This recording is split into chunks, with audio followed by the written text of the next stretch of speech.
근로자인 상태에서 행사했다. 근로소득이 되는 거고, 근로자가 아니고 퇴사한 상태로 행사했다. 그러면은 기타소득이 되는 겁니다. 네, 그러면 이제 가장 중요한 게 아무래도 세금이시겠죠. 우리가 차 떼고 포 떼고 결국 내 주머니 안에 들어오는 게 가장 많아야 되는 거니까. 네, 오늘은 흔하지 않은 이슈 스톡옵션에 대해서 한번 말씀드려보도록 하겠습니다. 저도 세무사 일을 하고 있지만 흔하게 접할 수 있는 기회는 없어서 잘 모르고 있었는데 한 2년 전에 좋은 기회로 제가 이거에 대해서 좀 깊이 고민하고 연구할 그 일이 있었는데요. 저도 이제 그때 우연히 접한 지인분은 밀리의 땡땡, 정육 땡땡, 무 땡땡 이런 회사들 오랜 기간 초창기 멤버로 활동하시던 분들이었는데 좀 행사를 하려고 하는데 세금 문제 알아봐 달라고 하셔서 저도 연구를 하게 됐고요. 이제 본격적으로 한번 말씀을 드려볼게요.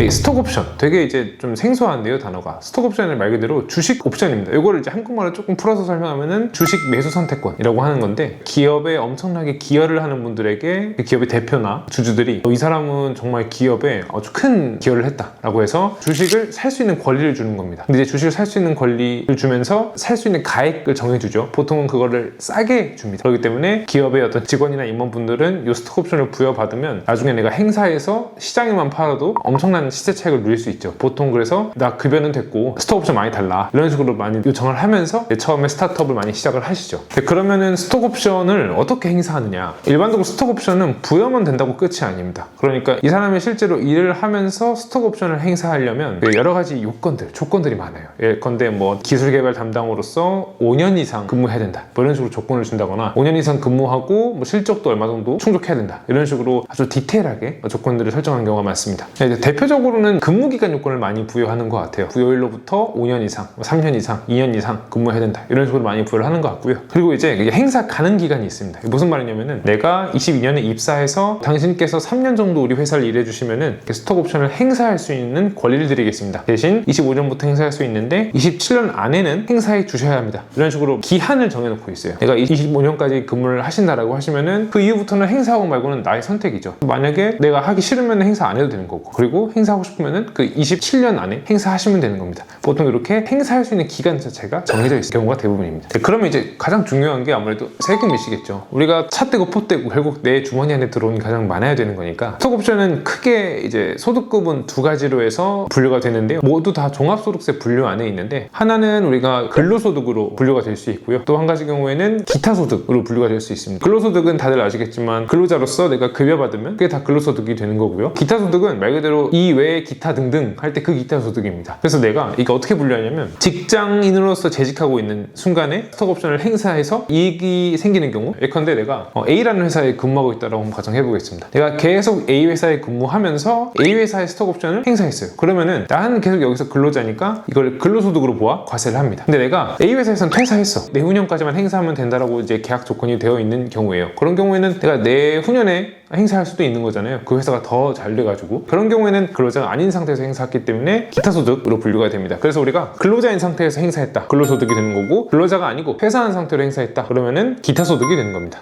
그러면 이 과세소득의 산정을 어떻게 하냐, 이것도 궁금해 하실 거예요. 어쨌든 남아야 뭐 세금도 부과를 하는 거잖아요. 그러니까 보통 스톡옵션 계약서에 내가 행사할 수 있는 가액, 내가 사올 수 있는 가액을 정해놓습니다. 그래서 내가 행사할 수 있는 가액이 10원이다 라고 했을 때, 내가 행사할 당시에 시장가가 있겠죠. 내가 지금 우리 회사가 성장해서 시가를 보니까 한 100원에 거래가 되네. 그러면은 나는 이걸 행사하면은 이걸 시장에 갖다 팔면은 바로 100원에 팔 수 있는 거잖아요. 그럼 주당 90원씩 이익을 볼 수 있습니다. 그래서 내가 이걸 행사하는 순간 어쨌든 90원의 평가이익이 생기는 거잖아요. 저의 어떤 디지털 사이버머니가 생기는 거니까, 그러면 그 90원을 이득으로 봐서 세금을 과세합니다.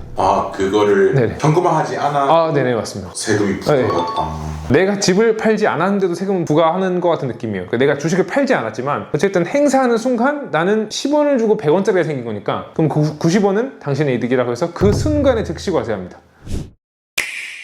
그러면 근로소득으로 잡힐 때랑 네. 기타 소득으로 잡힐 때 과세 비율이 같은가요?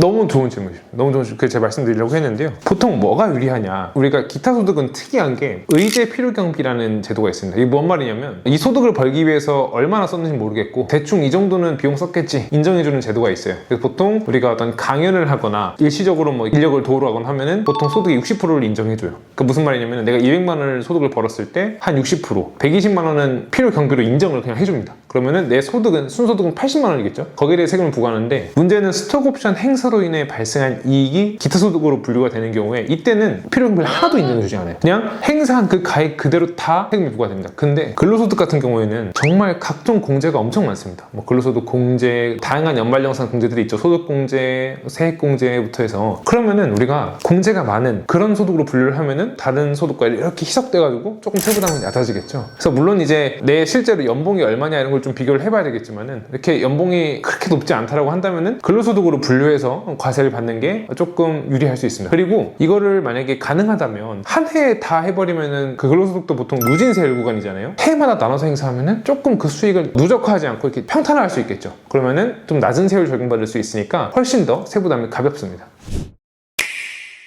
그리고 한 가지 더 말씀드리면 이미 상장을 해버린 그런 기업 같은 경우에는 시장의 시가를 뭐 저희가 조절할 수가 없겠죠. 이미 거래가 되고 있으니까. 근데 그 상장 직전에 뭐 IPO 한다 이제 막 기업 공개하고 상장할 거다라고 했을 때는 아직은 상장 주식이 아닌 겁니다. 그러면은 이게 세법상 평가를 어떻게 하냐에 따라서 세부담이 크게 달라질 수 있는데요. 예를 들어서 최근에 조금 거래된 게 있다. 거래된 금액이 얼마냐, 전체 주식이 몇 프로냐에 따라서 이거를 시가로 인정하냐 마냐에 대해서 세법상 규정이 있습니다. 근데 만약에 최근에 거래된 게 없다라고 하면은 보충적 평가액, 그러니까 세법에서 정하는 가액으로 평가를 해야 되거든요. 그럼 우리가 이 세법상 평가하는 가액이 얼마씩 나오냐에 따라서 내년에 행사할지, 올해 행사할지, 즉시 행사할지 뭐 이런 것도 한번 고민을 해볼 수 있겠죠. 그래서 이런 거는 보통 어떤 세무사님이나 회계사님 통해서 그 상담을 받아보시는 게 아주 좋겠습니다.